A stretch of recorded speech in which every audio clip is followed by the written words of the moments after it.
आपका नाम क्या है? आपका नाम क्या है?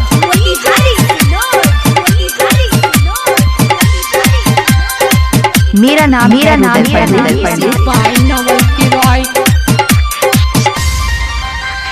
आइल बारू बंगाल से गोरी बचके। अच्छा आइल बारू बंगाल से गोरी बचके। आ गजबे कमर लचके। आ गजबे कमर लचके। हीरोइन सन से हटके। साचो लागतारू सब हीरोइन सन से हटके। आ गजबे कमर लचके। हई पतली कमर लचके। आइले बारू बंगाल से गोरी बचके। आपका नाम क्या है? हई पतली कमर लचके। बुझलू आ गजबे कमर लचके। कमर लचके। डीजे स्नो मेरा नाम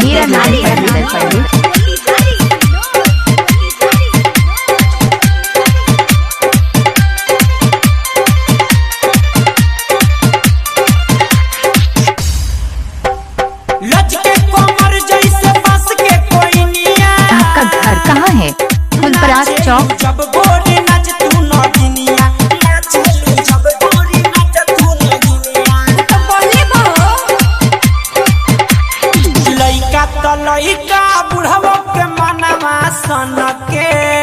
हम तो चीज़ी ऐसन बानी। लइका त लइका बुढ़वा के मनवा सनके। आपका नाम क्या है? आ गजबे कमर लचके।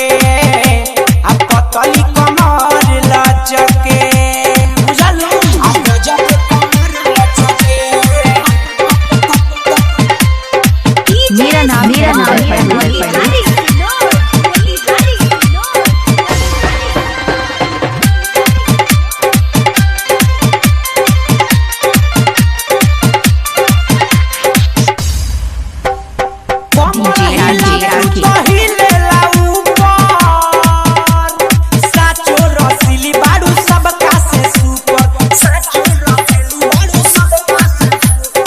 जा जा चौकी लागे आज हुमचके। ऑर्डिनरी बुझला तुर देबू चौकी लागे आज हुमचके। आ गजबे कमर लचके। आ गजबे कमर लचके। बुझलू आ गजबे कमर लचके। आपका घर कहाँ है? फुलपरास चौक।